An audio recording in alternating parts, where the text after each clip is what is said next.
તુલસીધામ 4 રસ્તા પાસે પતિએ જ પત્નીને ગોળી મારી ઈજાગ્રસ્તને સાજી હોસ્પિટલ સારવાર અર્થે ખસેડવામાં આવ્યા।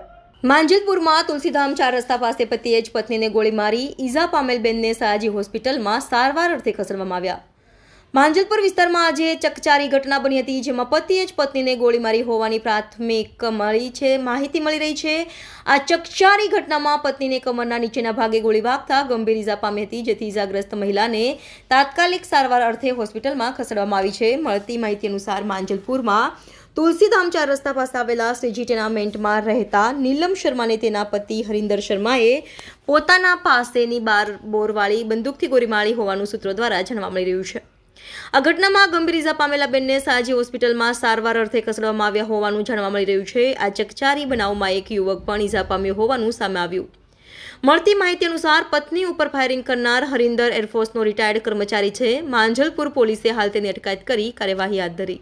માંજલપુર પોલીસ સ્ટેશનમાં એક કંટ્રોલ વર્તી મળેલી કે નીલમબેન હરવિંદર શર્મા નામના જે ભોગ બનનાર છે એમને એમના પતિ હરવિંદર શર્મા નાઓએ ગોળી મારેલી છે। આજે હરવિંદર દીનાનાથ શર્મા છે, એમની ઉંમર 77 વર્ષ છે અને નિવૃત્ત એરફોર્સ અને ત્યારબાદ ONGCમાંથી નિવૃત્ત થયેલા અધિકારી છે અને એમના પતિ પત્ની બંનેને પ્રોપર્ટી બાબતે ડિસ્પ્યુટ ચાલતો હતો। ઘણા સમયથી એમના ડિસ્પ્યુટ ચાલતા હતા। પોલીસ સ્ટેશનમાં આજે સવારે તેઓ આવેલા અને એમની ફરિયાદ પણ પોલીસ સ્ટેશનમાં લેવામાં આવી।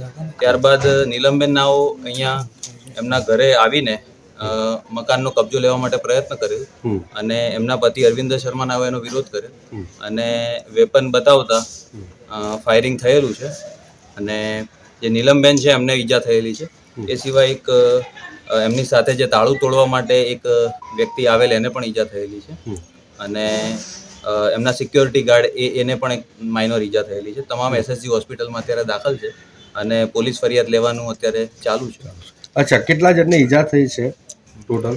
2 થી 3 લોકોની ઈજા થઈ છે હાલ પ્રાથમિક તબક્કે। અચ્છા, પતિ પત્ની વચ્ચે કઈ પ્રકારનો ખટરાક? કેટલા વખત? પ્રોપર્ટી ડિસ્પ્યુટ ઘણા લાંબા સમયથી સંતાન છે આ લોકોને? આ સંતાન છે। ઓકે, એક દીકરી, 2 દીકરીઓ અને એક દીકરો છે। ઓકે સર, કેટલા રાઉન્ડ ફાયરિંગ થયું છે? એક જ રાઉન્ડ 12 બોર પ્રકારનું વેપન છે, જૂનું વેપન છે અને એમાંથી એક રાઉન્ડ ફાયર થયેલું છે।